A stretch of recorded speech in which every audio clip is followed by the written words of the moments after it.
In the days since our last update, I am pleased to report that Canada has significantly accelerated the speed with which we have been able to get people out of Afghanistan.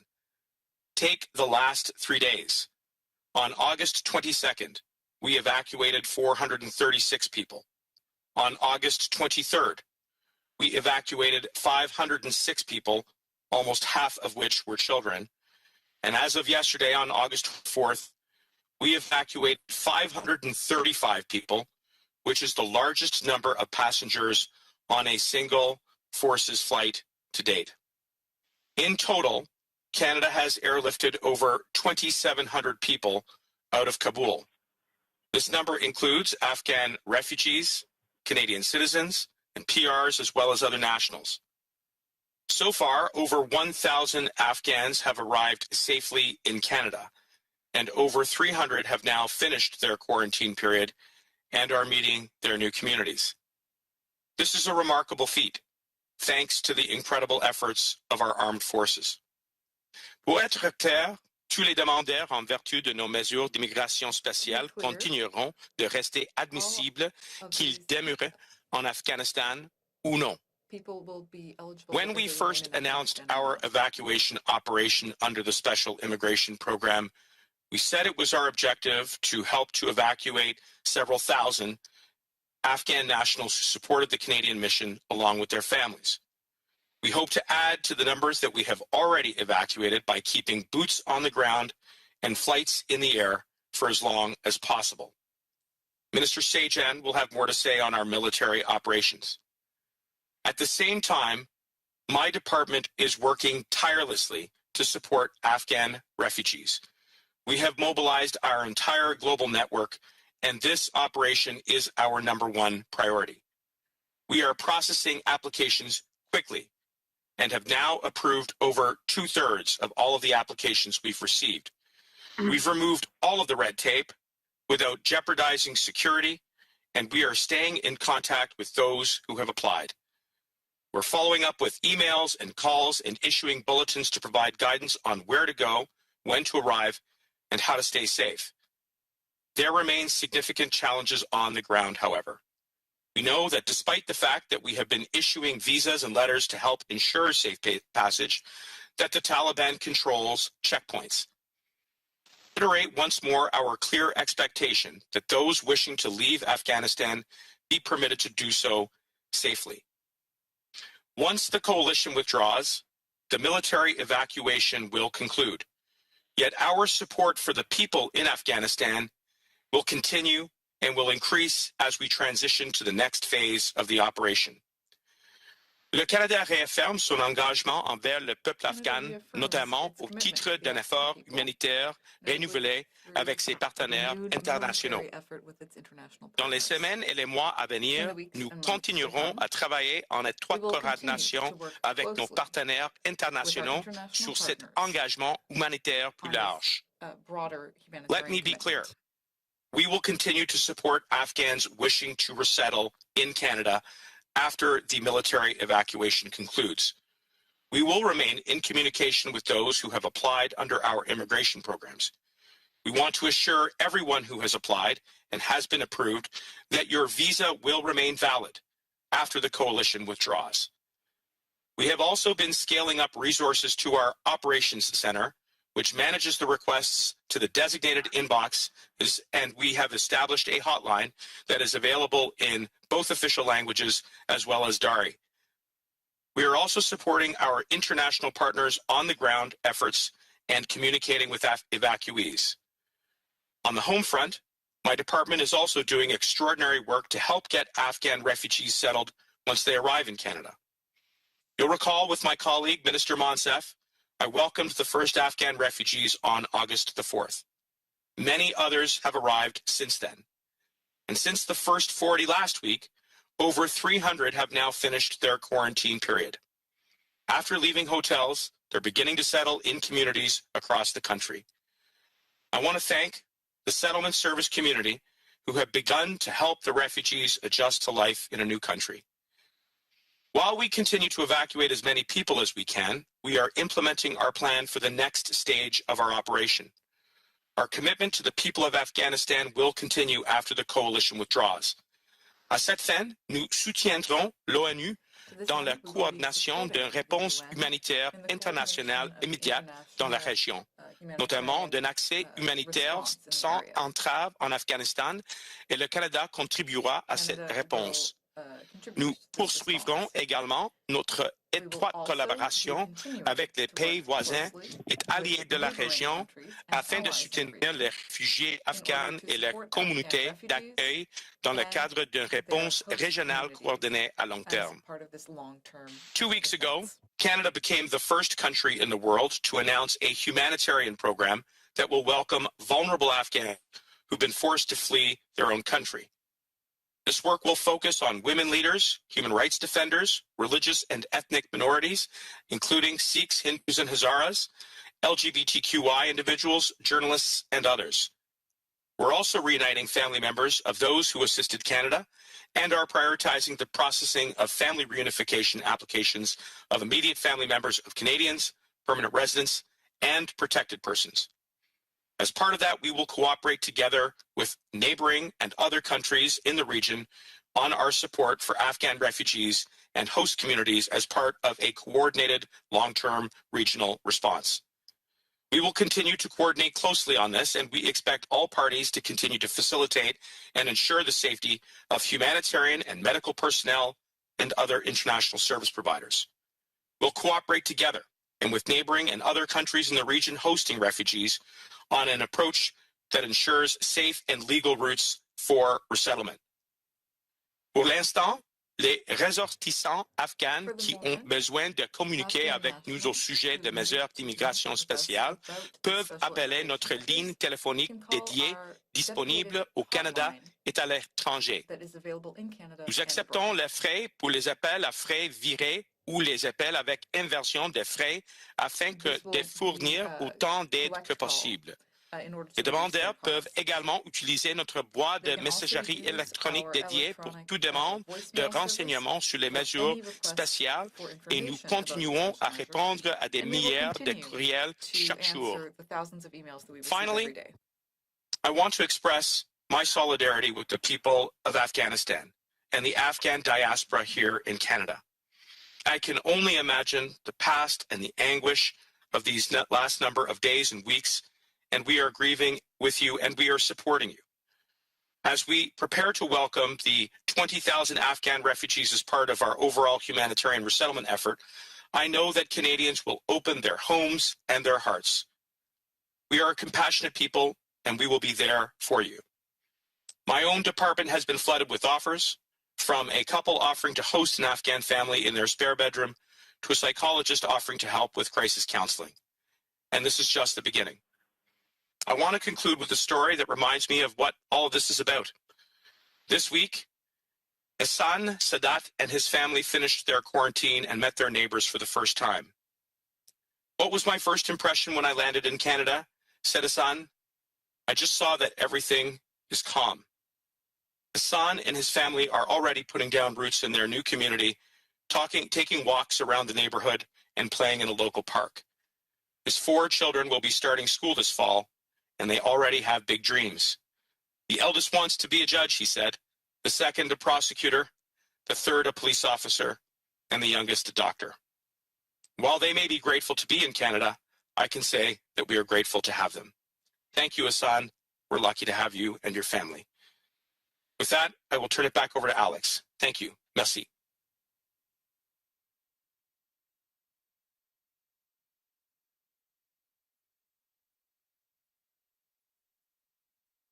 Thank you, Minister. Merci, Monsieur le Ministre. On passera la parole maintenant à l'honorable Patrick Sabin, de la Défense nationale.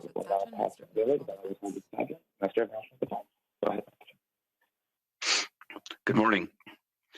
I would like to acknowledge that I'm speaking to you from the unceded territory of the Coast Salish peoples, including the Musqueam, Squamish, and Tsleil-Waututh First Nations. Today, I want to provide an update on the situation in Afghanistan and what Canada continues to do to bring Canadians and vulnerable Afghans to safety. Canada is part of a 13-nation air bridge out of Kabul, and we are working with our allies to evacuate as many of our citizens and vulnerable Afghans as possible. We continue to work together to keep our planes constantly flying in and out of Hamid Karzai International Airport. And since my last update on Sunday, I can report that the Canadian Armed Forces have flown 3 additional flights carrying hundreds of passengers to safety, many of them women and young children. On August 22nd, the Royal Canadian Air Force evacuation flight transported 436 Canadian citizens and Afghan nationals out of Kabul. Hundreds of those passengers have already landed in Canada. And on August 23rd, another RCAF evacuation flight left Kabul with over 500 people on board, bringing them to safety and to a new life. And just yesterday, an RCAF flight transported 530 people out of Afghanistan.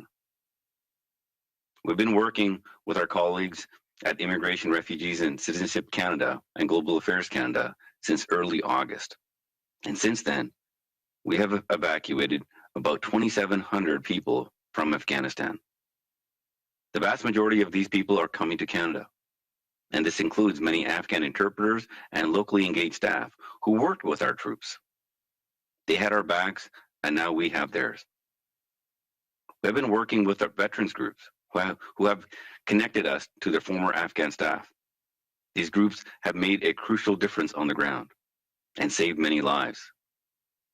Canada's Special Forces operators continue to work tirelessly inside and outside the confines of the airport to bring as many Canadian citizens, permanent residents, eligible Afghan nationals as possible to the airport for evacuation. I'd like to take a moment to note our close and excellent collaboration with the United Kingdom's armed forces, who have worked especially closely with the Canadian Armed Forces on the ground. These are still desperate people in horrific conditions near the airport, and the security situation is becoming more dangerous with each passing hour. Crowds near the airport have grown. As a result, the gates have had to remain closed for safety and to allow those inside the airport perimeter to be evacuated. Taliban checkpoints in surrounding areas have prevented many from reaching the airport. And despite these obstacles, our Canadian Armed Forces members have been working to get Canadians and Afghans destined for Canada into the airport and make sure they can board Canadian and allied airplanes. They're working directly with IRCC and Global Affairs Canada partners, advocacy groups, and local contacts to help Canadians and vulnerable Afghans access the Kabul airport. Now, people are exhausted outside, despairing and afraid, and not surprisingly, violence has become even more common. And this suffering is exactly why we are pushing our people and our aircraft to their limits to make sure we can get as many people out of Afghanistan as humanly possible. And over the past week, I've spoken twice with the U.S. Secretary of Defense, Lloyd Austin, and I would now like to provide an update on Canada's collaboration with our American allies. Now, with nearly 6,000 troops, the U.S. Armed Forces have maintained control of Hamid Karzai International Airport since mid-August. Yesterday, the U.S. confirmed it remains their intention to end their mission on August 31st. Their personnel, assets, and aircraft will be withdrawn from the airport by that date. Now, as the 13-nation air bridge is led by the Americans, they must maintain control of the airport until the end of their mission and be the last to leave. Drawing down a mission takes a considerable amount of time. It is not done overnight, and it comes with significant risks. As the Americans finalize their drawdown to meet their deadline, partner nations, including Canada, must draw down our troops, assets, and aircraft ahead of the Americans. Now, these moves are necessary for the U.S. to safely maintain control of the airport until they depart. And these are the parameters we are working within. From the beginning of this mission on August 4th, we have been able to bring thousands of Canadian citizens, permanent residents, and Afghans to safety and continue to do so as we speak. Though the situation is challenging, we remain dedicated to evacuating as many people as we can in the limited time we have left.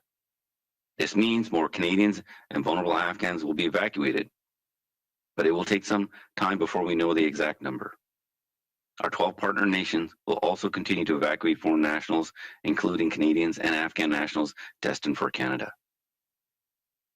I know the people of Afghanistan. Our work to support them is not done. Canada will continue to work with our international partners to aid the Afghan people. We will be a safe haven for thousands of Afghans who want to seek refugee status in Canada. And we will remain committed to assisting Canadians, permanent residents, and Afghans who work for the Canadian Armed Forces, whether they remain in Afghanistan or in a third country. We will remain in contact with them and be ready to provide support. In the coming months, helping them will remain our focus. To the thousands of Afghans coming to Canada, I want to say this. You will make our country a better and stronger place. Not only are you safe here, this is home. And finally, I want to thank the women and men of the Canadian Armed Forces and the Department of National Defence who have worked tirelessly to bring thousands of women, men, children to safety here and right back to Canada. You have gone above and beyond to help Canadians and Afghans in need. You are saving lives. And I know you remain hard at work to evacuate as many people as possible.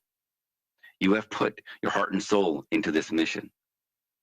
And I know that it has not been easy. While we have watched these heartbreaking images from continents away, you are witnessing them in person. But despite the adversity, you are accomplishing your mission. You represent the best that Canada has to offer. On behalf of all Canadians, thank you for your service and your courage. Merci beaucoup.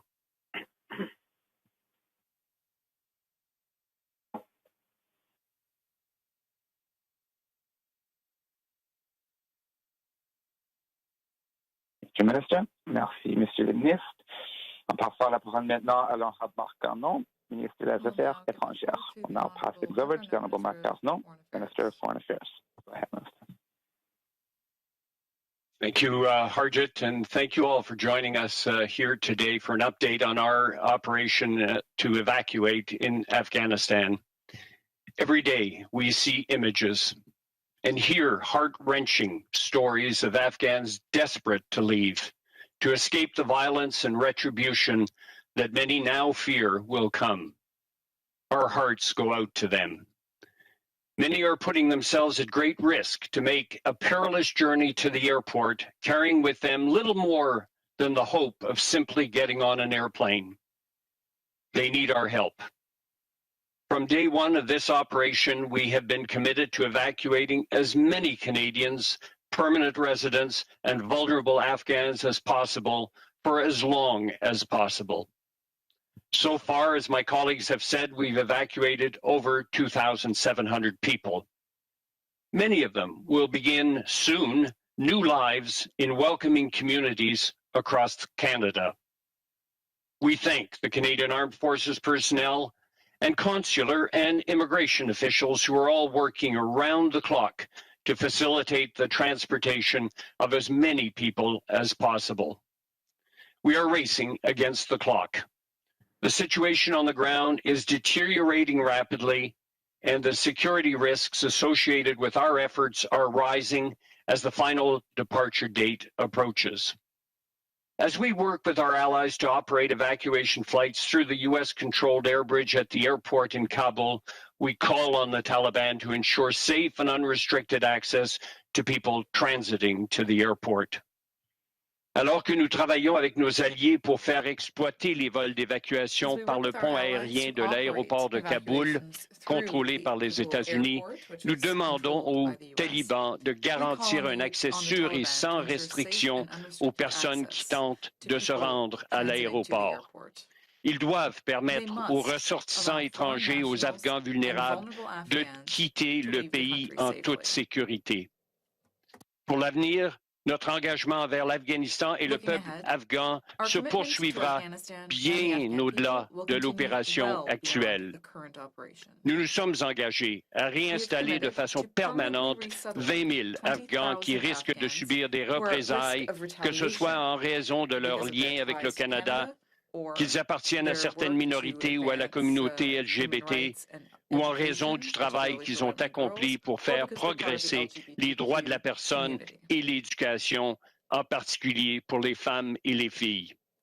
Au cours des semaines et des mois à venir, nous continuerons de coordonner nos efforts avec nos alliés afin de fournir tout le soutien possible aux Afghans vulnérables ainsi qu'aux citoyens canadiens et aux résidents permanents qui se trouvent toujours en Afghanistan. Nous travaillons également à déterminer quelles options pourraient être disponibles lorsque les vols d'évacuation militaire ne seront plus possibles. Cela comprend le passage par un pays tiers pour ceux qui trouveront un autre moyen de quitter le pays. Nous avons demandé à nos missions de se tenir prêtes à les aider. Nous leur fournirons une assistance consulaire où qu'ils se trouvent. Notre priorité est toujours d'assurer la sécurité des Canadiens et des résidents permanents et de les ramener chez eux. Nous n'arrêterons pas tant que nous ne pourrons pas les ramener en sécurité. Nous serons là pour eux. Merci. Et je passe maintenant la parole à ma collègue, la ministre Monsef. Merci, Marc. Bonjour, Anin. Salam alaikum. Salam mahsus be azizane saburo dide Afghan. A few days ago, I convened a conversation with a group of Afghan Canadians here in Peterborough, Kawartha. We met virtually, as well as Afghan diaspora in the region. We spoke about the concerns and the fears they had for their loved ones who are still stuck in Afghanistan. We spoke about the many loved ones who have already left Afghanistan to countries in the region waiting for their turn at safety. We spoke about the survivor's guilt that comes with being among the lucky ones who get to make it out of those conditions. And we spoke about how we as Afghan Canadians could step up and ensure that those who do arrive on Canadian soil are met with compassion, with kindness, and are able to start their new life here in Canada while writing the next chapter of Afghanistan's story. In the coming days, we will continue to provide updates to Afghan diaspora here in Canada. We'll need your leadership, your expertise, and your guidance as we move into the second phase of this operation to begin the resettlement of tens of thousands of Afghans who have already made their way out of the country or are about to process them and to bring them onto Canadian soil. Your help and your guidance will be key to the success of this next phase. As we begin this very difficult chapter, I do want to give special thanks to my colleagues here today, to their teams, and of course to the women and men in our special forces. I know that they've not slept much over the past 10 days particularly, that they've received calls at all hours of the night and the morning from folks frantic, in desperation, and seeking their support. And they've left no stone unturned. Because of them, thousands will begin their new lives, and because of them, we'll stay true to our promise of doing everything we can to get as many Afghans out of the country as possible, and to work with our international colleagues to provide humanitarian support and help the country rebuild. I want to take this opportunity to speak to our brothers, the Taliban. We call on you to ensure the safe and secure passage of any individual in Afghanistan out of the country. We call on you to immediately stop the violence, the genocide, the femicide, the destruction of infrastructure, including heritage buildings. We call on you to return immediately to the peacekeeping table, to the peace deal that was negotiated, and to ensure women and minorities' voices are part of that discussion in a meaningful way. The future of Afghanistan is uncertain. Some things haven't changed. The Taliban are in charge, and the dust is yet to settle. Many are mourning the loss of loved ones. But so much has changed. The population is more educated than ever.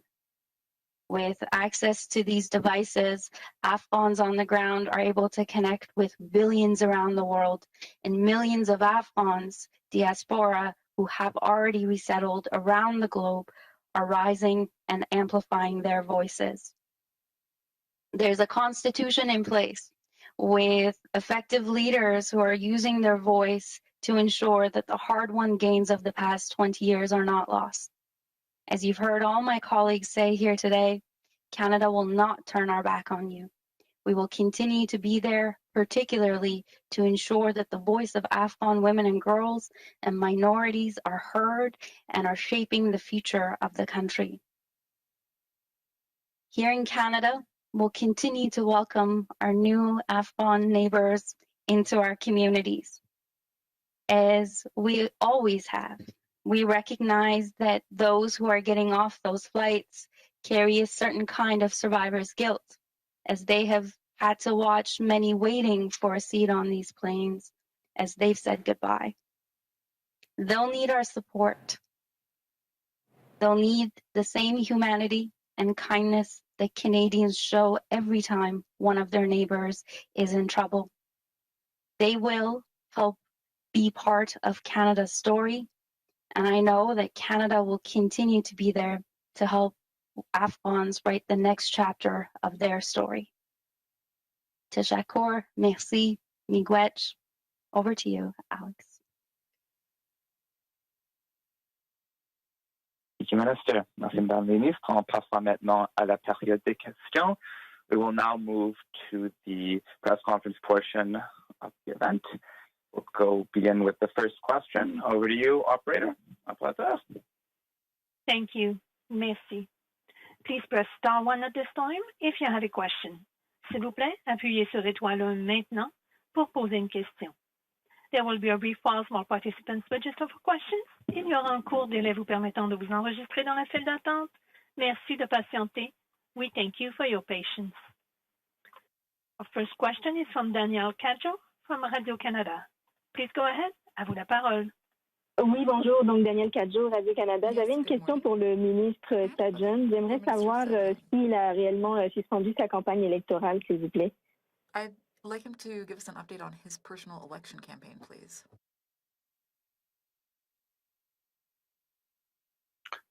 I've been focused solely on getting as many people, Afghans out of a perilous situation.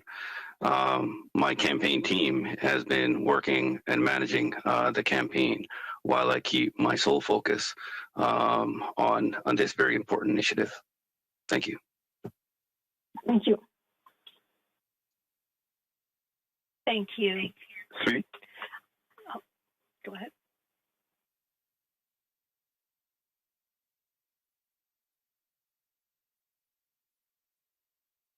Il n'y a pas de suivi. On procédera maintenant à la prochaine question. We'll go to the next question. Operator. Thank you. Our next question is from David Lundgren from Reuters, Ottawa. Please go ahead. À vous la parole. Yes, thank you.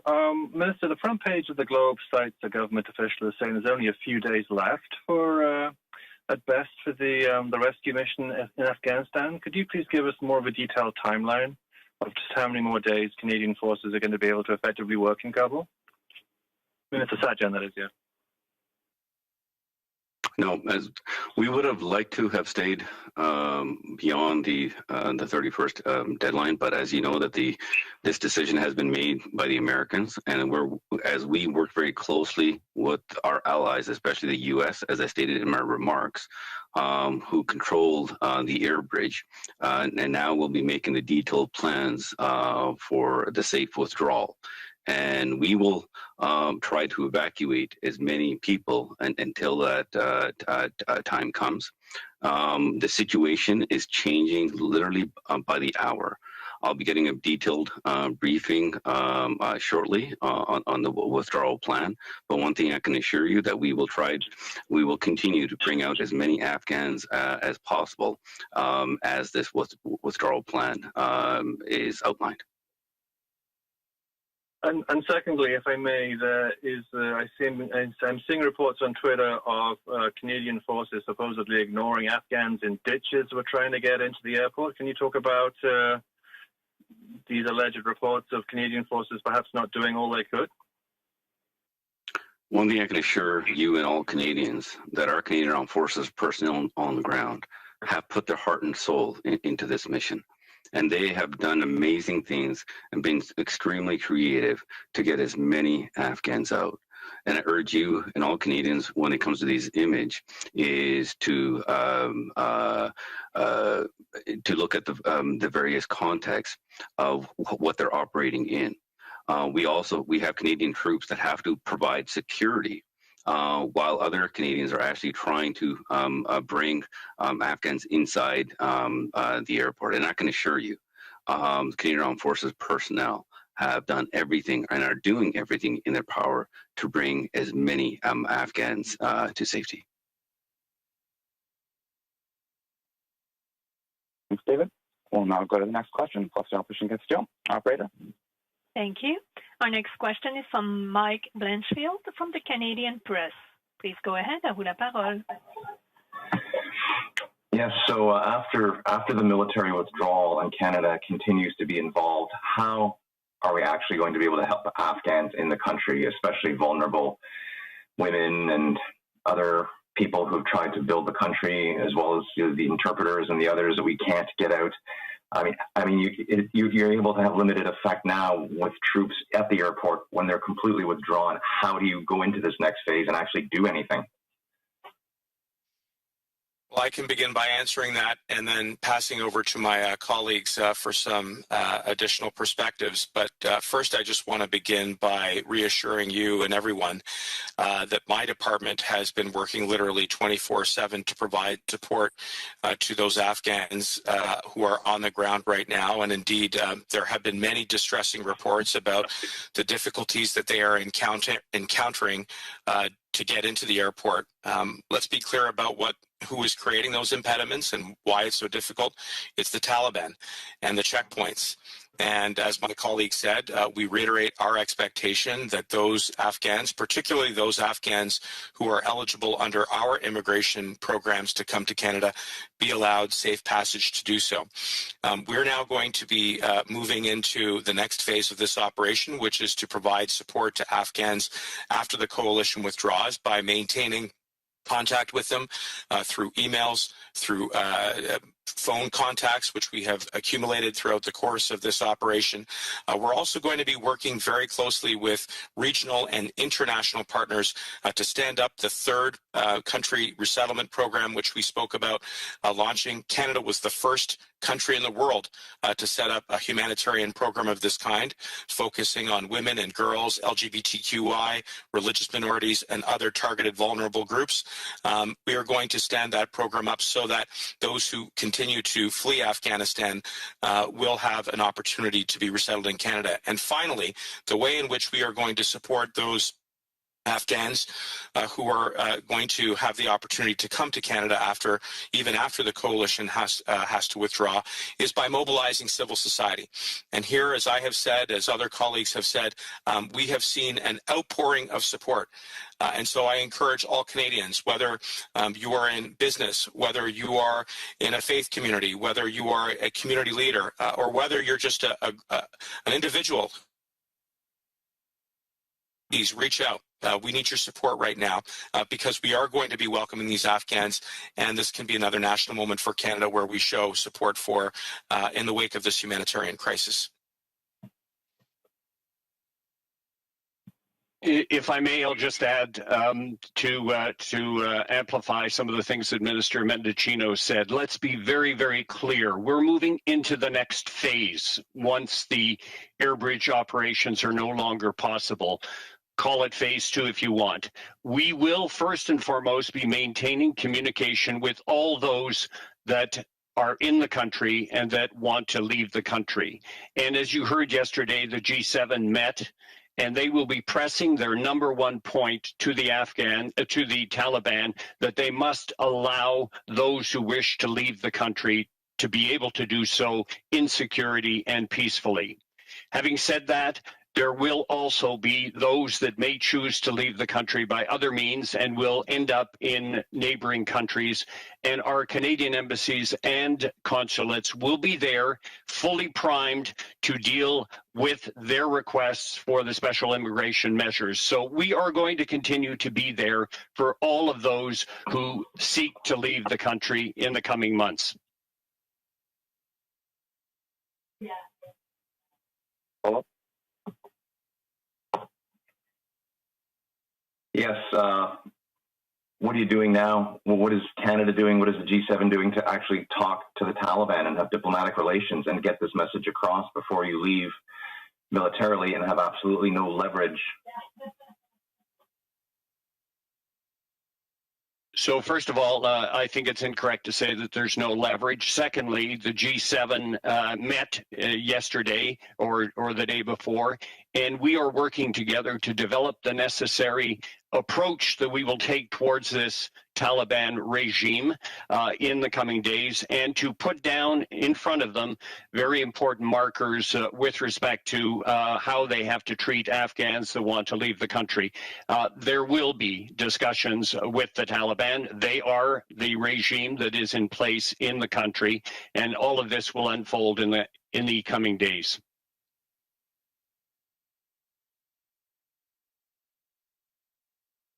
Thank you. Our following question is from Olivia Stefanovic from CBC News. Please go ahead. À vous la parole. Good morning. My questions are for Minister Sajjan. Specifically, I'm wondering if you can tell us how many flights does the military have left to go in and out of the airport in Kabul? And when exactly is the last flight scheduled? Which day? I can't answer that question just yet. Our troops on the ground are leveraging every possibility that they can to get as many flights from ourselves, but also working closely with our allies. I'll be getting a detailed briefing shortly, and one of the things that I try to do is not try to pepper our folks with the for information, allowing them and the flexibility to keep working as quickly as possible, because ultimately what we're trying to do is get as many people out. I will have more information on this shortly, and we will be able to push it out as quickly as we know it. You know, you said in your opening remarks that the military is going outside the gates of the airport to help people, but advocacy groups say they haven't heard of a single example of buses or helicopters organized by the Canadian military to help escort people to the airport. So has this actually happened? And if not, why not? As I said earlier, when we came into Kabul, that we have given the flexibility to our troops on the ground, especially our special forces, to come up with various options so they can act very quickly. And it's because they have been working closely with our allies outside the wire, coming up with very creative methods to not only contact but bring Afghans in, is the reason why we have been able to ramp up our numbers. I'm very proud of the work that they have done, and I can assure you that the work that they have done outside the wire has been, and including even inside, has been very perilous, but they have been taking these risks because they know how important this mission is. This is about saving lives, and that's exactly what they have done. And they will continue to do so until they can, until our last aircrafts leave. Thank you.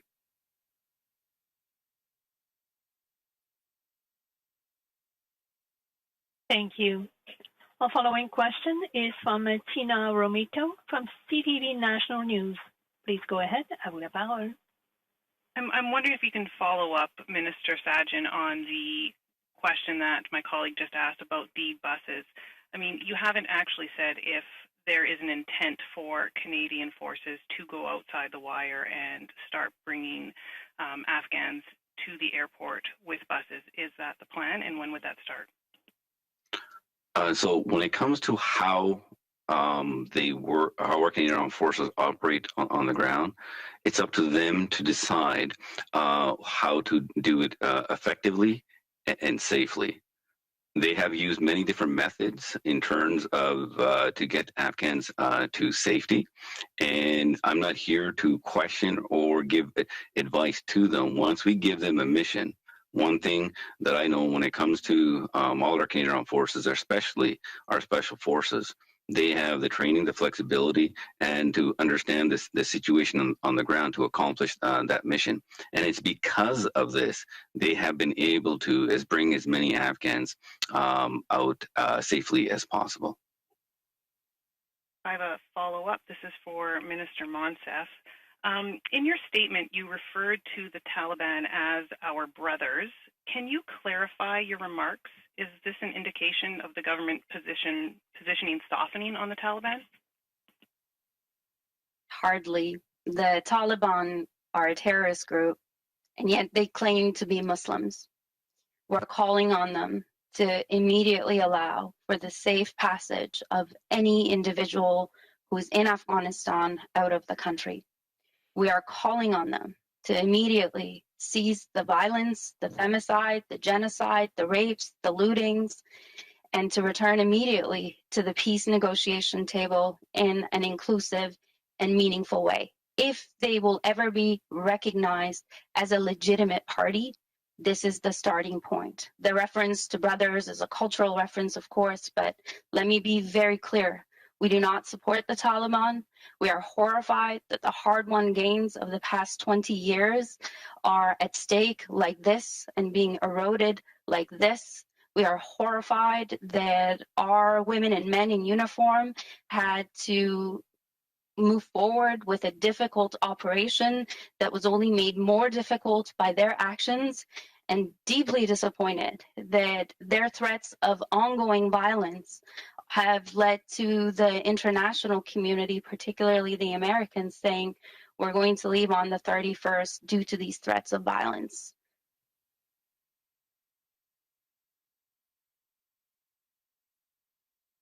Thank you. Merci. Notre prochaine question nous vient de Olivier Lefebvre de Radio-Canada. À vous la parole. Please go ahead. Merci. Ma question serait pour le ministre Madansino. Il y a des associations communautaires, des organismes qui sont débordés d'appels. Ils veulent être mieux guidés pour savoir comment les réfugiés peuvent venir s'installer. Ils demandent de l'aide pour être assistés là-dedans. Il y a une confusion qui règne. Donc, j'aimerais savoir, est-ce qu'il y a un protocole clair de prise en charge des réfugiés qui arrivent au pays? Oui, merci pour la question. Et tout d'abord, je veux remercier tous les organismes, tous les personnes qui veulent soutenir les réfugiés pendant le processus de réinstallation. Je pense que nous avons un moment maintenant pour galvaniser tout l'appui, tout le soutenir partout au Canada pour soutenir les Afghans qui viennent ici. Oui, il y a un protocole. Oui, il y a quelques points d'accès dans mon département, dans tous lesquels qui sont une partie de cette opération. Il y a une hotline, il y a un website pour les organismes qui veulent contribuer à nos efforts. Mais je vous rassurer que mon département fait l'outreach à tous les organismes en partnership pour commencer ce travail maintenant. Et ce travail a commencé avec le processus d'accueil les réfugiés qui avaient déjà arrivé au Canada. Et il y a beaucoup de travail de faire. Donc, on va continuer en étroite collaboration avec eux pour avancer notre bout de réinstaller tous les réfugiés qui viennent d'Afghanistan. Parfait, merci. Ma prochaine question serait pour le ministre Garneau. Donc, on parle de 2700 personnes évacuées. Il reste une semaine. Vous n'êtes pas avancé sur de chiffres exacts, mais au rythme où on va, est-ce qu'on peut espérer sortir environ, par exemple, 3000 personnes de plus d'Afghanistan d'ici le 31 août? Merci pour la question. Et comme le ministre Sajjan l'a clairement indiqué, ça va dépendre de combien de vols il nous reste avant qu'on devra arrêter, cesser les opérations d'évacuation. Alors pour nous, on va être capable d'en faire autant que c'est possible d'en faire avant que ce soit nécessaire de terminer ces opérations-là. Alors je ne peux pas vous donner de chiffre final. Il y a toujours la possibilité que certains de nos candidats et candidates puissent être sur d'autres vols également. Alors, le chiffre final demeure à déterminer. Merci. Merci. On passe maintenant à la prochaine question. Merci. Once again, please press star 1 at this time if you have a question. De nouveau, n'hésitez pas à appuyer sur étoile 1 maintenant pour toute question ou commentaire. Our next question is from Lisa Laflamme from CTV National News. Please go ahead. À vous la parole. Yes, good morning. Thank you for taking our questions. As we all know, it's been another harrowing and demoralizing night for the Afghan families, the babies, the grandparents who spent well over 24 hours wading in that swampy water, waiting to just catch the attention of Canadian forces that were on that retaining wall, only essentially to be ignored. So I'm hoping you can be specific. Were our troops instructed not to engage with those trying to present their official documents standing in that swamp? What specifically was the role of Canadian troops that they were not at any of the official gates? No, Lisa, the situation as you described is extremely dire on what the Afghan families are going through outside the gate. In any type of high threat environment, our troops have a variety roles that they play. Some are directly involved with providing security alongside our allies so that the important work of helping Afghans come inside. And then you have also Canadians who are doing the work of identifying, greeting, and getting people inside. This is a very complex and one of the most complex operations that can be done in this type of environment, and trying to do it safely.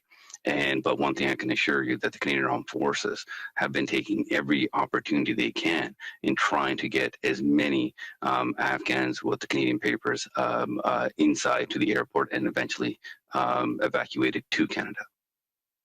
I think we recognize the complexity of this. Again, I'm still very unclear based on, I can't even tell you how many Afghans I've actually spoken with who experienced this again overnight. It's days now that no Canadian has met them at a gate, has been even visible at a gate. So are you confirming today that there are more flights, or is this over? It's still unclear to me. As I stated in my remarks, the situation has been extremely fluid and changing literally hour by hour.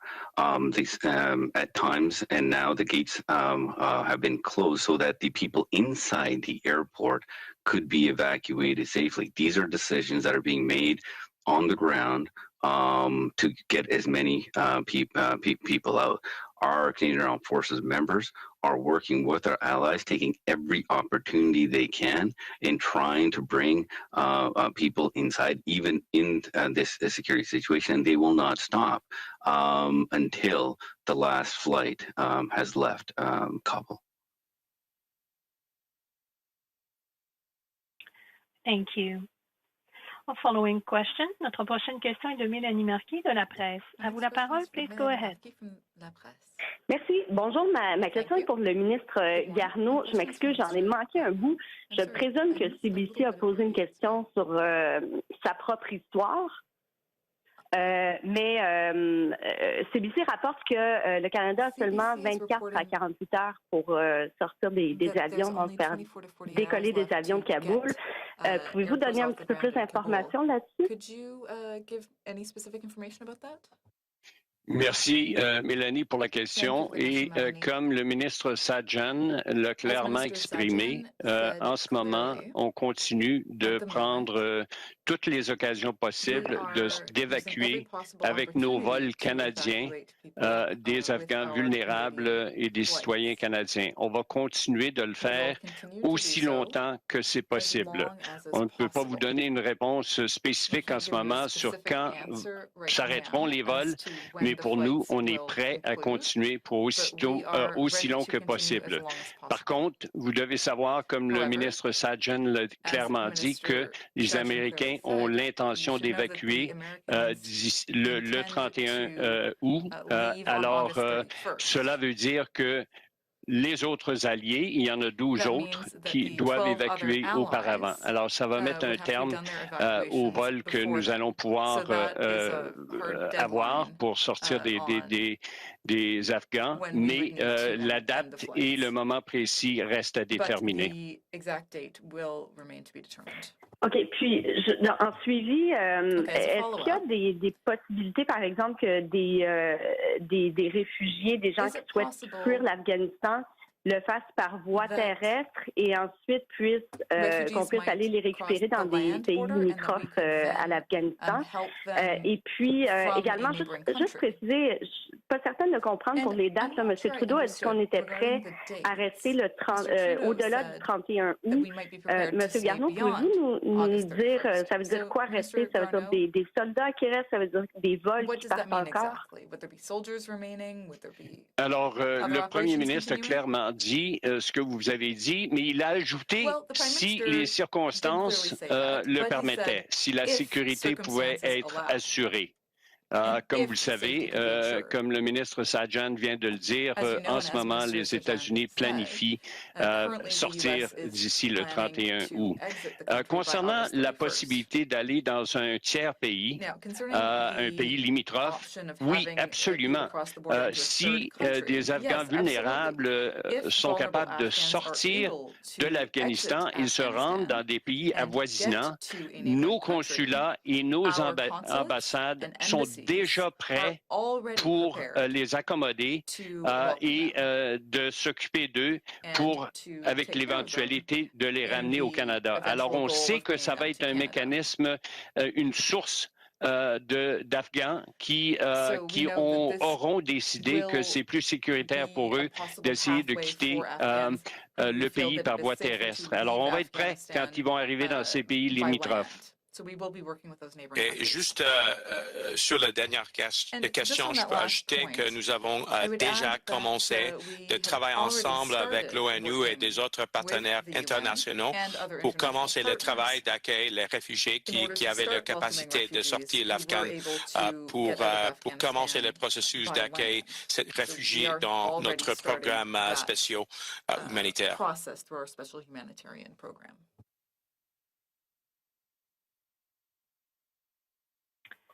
Merci. Thank you. Our following question is from Tom Korski from Blacklock's Reporter. Please go ahead. À vous la parole. Thank you. For the Minister of Defense, please. CSIS on January 21, 2019 had a report. It's a public document. It's called Afghanistan, the Precarious Struggle for Stability. Minister, CSIS correctly predicted once U.S. forces announced their withdrawal, the Afghan army would not fight. The government would collapse, quickly collapse, quote unquote, because it was weak and corrupt. the Taliban would seize power.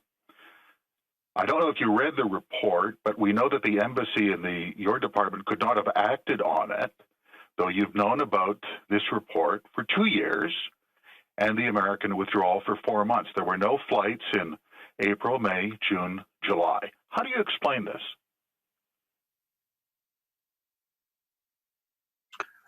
When it comes to any type of intelligence situation like this is something we monitor very closely with our global affairs colleague. In fact, Minister Garneau and I were monitoring the situation, and this is the reason why, as I stated for you in my previous press conferences, that we had our Canadian Armed Forces members on the ground at the embassy earlier this year for this very reason, so that we can guarantee the safety of our people. And this is one of the reasons why we were able to quickly transition into a plan of getting our interpreters out. In fact, from the time that the American first flight had departed, 4 days later, the first Canadian flight to bring Afghans home to Canada had started.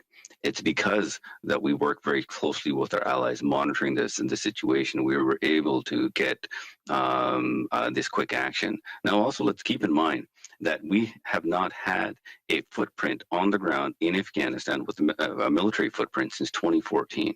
But because of the work that we do with our intelligence agency, we were able to have our military personnel on the ground, and it's because of them we were able to take the appropriate action and the quick action that has been taken to place to date. Thank you. And Minister Monsef, I'd like to follow up on this brother business. Frankly, if there's some cultural nuance here, I'm not getting it. I've never heard you refer to a Muslim Canadian member of the Conservative Party as your brother. Everyone is aware of the Taliban's human rights atrocities. It's just a really jarring phrase. Do you just want to walk that back now? Could you just take that back? Or do you really think the Taliban are our brothers? I think this whole situation is jarring, sir, that there are terrorists taking over my beloved ancestral land. In terms of the terminology, if you go to masjids across the country, Muslims refer to one another as brothers and sisters. So, rest assured, I continue to believe deeply that the Taliban are a terrorist organization. Our government believes so. We'll continue to protect women, Hazaras, Shias, Hindus, Sikhs. We'll continue to do everything we can to get as many people out of their grasp in Afghanistan. And we'll continue to do everything we can with our global partners to make sure that the hard-won gains of the past 2 decades are not lost to these individuals whose mandate is not to govern. Their mandate is to oppress and to kill, and we condemn that entirely. Thank you. Our following question is from Olivia Stefanovic from CBC News. Please go ahead. À vous la parole. Hi, Minister Sajjan. I just have a follow-up again on the timeline. The UK is reporting that it has hours left, and I'm just wondering if you can clarify whether that fits with Canada's timeline as well. Can you give us specifics, please? I can't give you the specifics exactly just yet because I haven't been thoroughly briefed on the timeline for it. But as this situation when we came in has been, we've been operating literally hour by hour as the situation changes. When we have made the adjustments, and now once the U.S. have made the decision to have all their forces out by the 31st, the planning for the withdrawal has been done in earnest. We obviously have all the nations who've been part of that air bridge have to be out, an orderly withdrawal. And then when it comes to the exact time frame when this is going to take place, it will be happening soon, but the exact time frame, I don't know. But until then, we will continue to try to get as many Afghans out of the country as possible.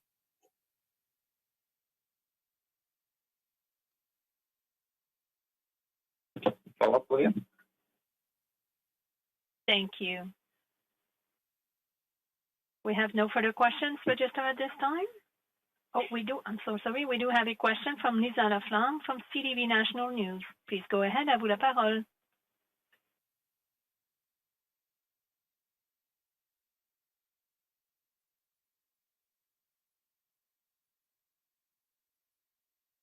Oh, yes. Sorry about that. I was muted. This is to Ministers Sajjan and Mendocino. You received an email on July the 8th from 3 of our top retired generals who were in the fight with you, Minister Sajjan, in Kandahar province, July the 8th, that the situation was spiraling out of control. There was no outreach until August 17th. This sort of plays to Tom's question, but were you distracted planning for a snap election from July 8th until August 17th and not focusing on the crisis at hand that was building, to suggest that there was just what looks like now an 11th hour attempt to try to do something to get these people out that had done so much for our troops, Canadians? Lisa, I'll talk about the security portion of that question. As I stated earlier, we've been monitoring the security situation. It's the reason why very early on we actually had our troops, our special forces in Kabul at the embassy, to making sure that the safety of our personnel could be guaranteed. And it's the reason why we were able to ramp up the evacuation for this. And in terms of our former commanders in Afghanistan, I have been talking to them quite often, not only keeping updated, but the work that they have done with us is the reason why we've been able to get as many Afghans out, and that work will continue. And when it comes to our interpreters and Afghans, yes. Not only have I've served alongside these commanders, but also served alongside those interpreters as well, and many interpreters who we will continue to help to bring out the ones that weren't not going to be able to bring out at this time. That work will continue until everybody is out, and I'm sure that Minister Mendocino has more to say on that.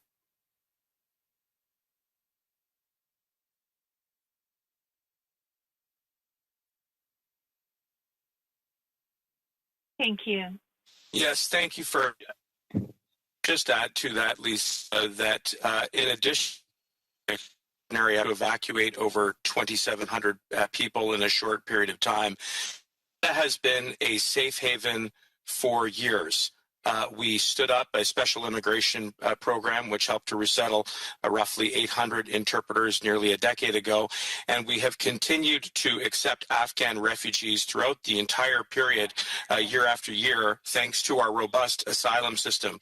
That, coupled with the work that we will continue to advance even after the coalition withdraws, will allow us to continue to provide corridors of protection and resettlement opportunities for Afghan refugees, and that is work that I am looking forward to, and indeed our government is looking forward to doing in collaboration and with the support of all Canadians. And if I may, I'd like to add, may I add just a third point? Even though we're in an election, we continue to be the ministers responsible for our different respective portfolios. And we're very proud of the work that we are doing within those portfolios, because we have a responsibility, even though there may be some election going on. So I can assure you that we and our departments are working completely dedicated fashion to make sure that we address this very difficult situation in Afghanistan. Just as a follow-up, if I may, we're hearing there could still be up to 1,000 Canadian citizens still on the ground there. If you could confirm the number you're working with. And also, what specifically do we tell the Afghan families? What do we tell them today, now that they've had to leave those gates and that swamp? What do we tell them today on what they should do next? What is the messaging to tell these people who have been living off these texts that they've been receiving from IRCC? Well, I'll take the first part of that latter part of your question, Lisa. we will stay in constant contact with every Afghan who has applied and who is trying to get out throughout the remainder of the military evacuation operation. As I said, we are going to continue to provide information and support to them on the ground, giving them guidance on where and when to go and how to stay safe. We're going to work very closely with our regional and international partners so that those who have the capacity to exit Afghanistan will be able to be resettled through our humanitarian program. And that is work that we are pouring all of our energy into, not just within government, but right across the country, Lisa. And as you saw with Operation Syrian Refugee, and as we've seen time and time again, Canadians will be there to support Afghans as they begin the next chapter of their lives here in Canada. And we have already seen the fruits of that labor start to take foot. I mentioned on August 4th, we had an expectant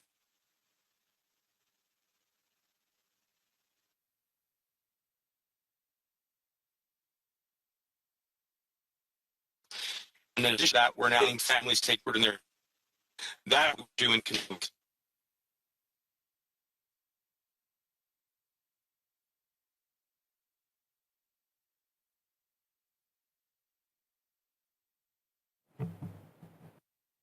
Thank you. Following question is from Marc-André Cossette from the Global News. Please go ahead, à vous la parole. Yes, thank you. This question is perhaps best directed to Ministers Garneau and Sajjan. I just want to pick up actually on Lisa's question.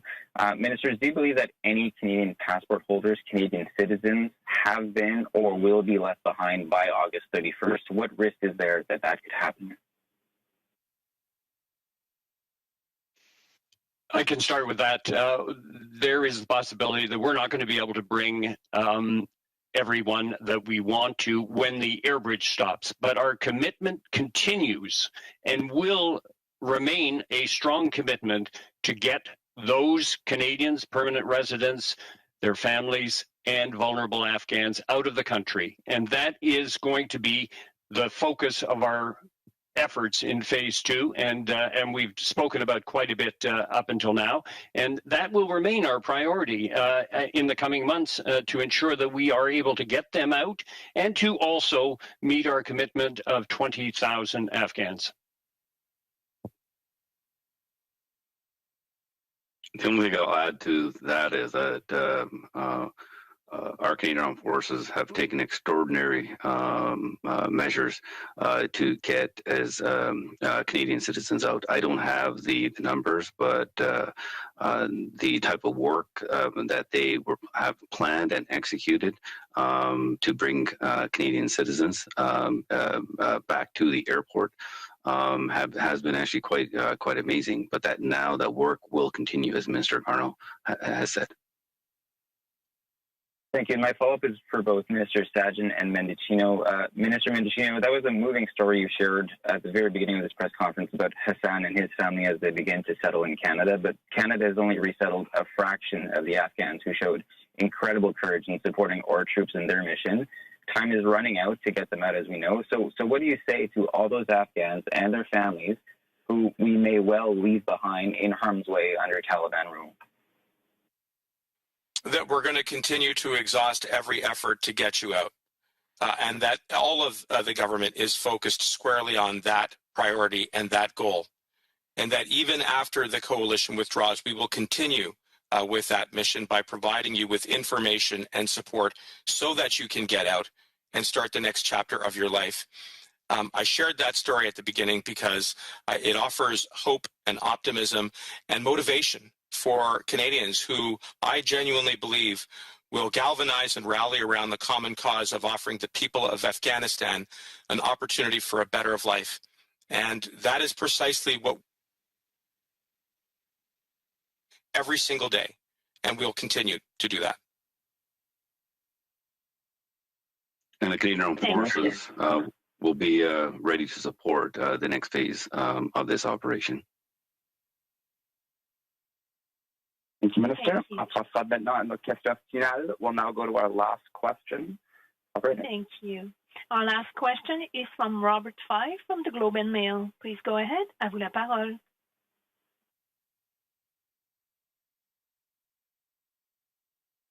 Mr. Fife, your line is open. You may proceed with your question. Hi, sorry.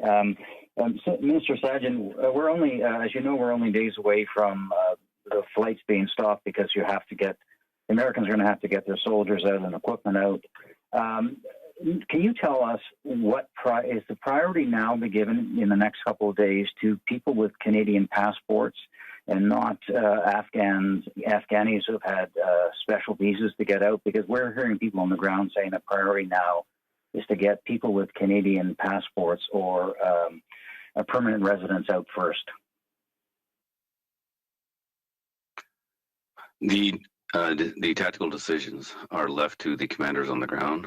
Of course, we have a responsibility to our citizens and to our permanent residents. And I can assure you that our Canadian Armed Forces members are doing everything in their power to get our Canadian citizens, permanent residents, and also vulnerable Afghans to safety.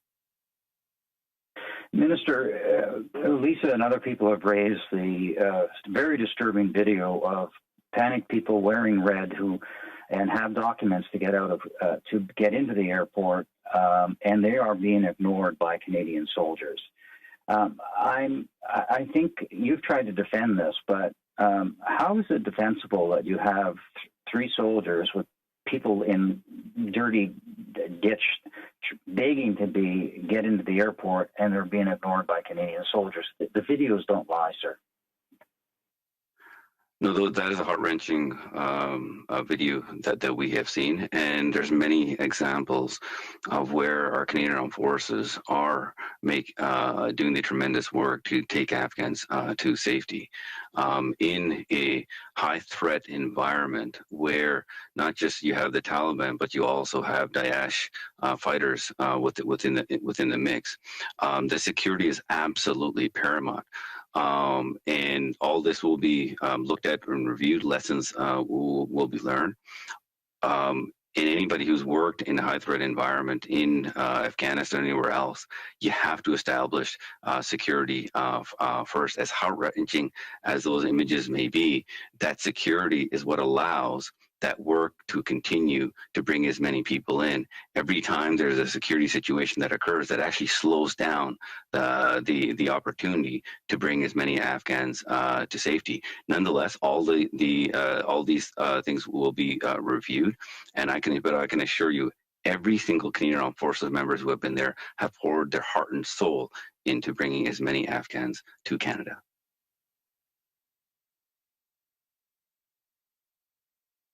This now concludes the press conference. Ceci met fin à la conférence de presse.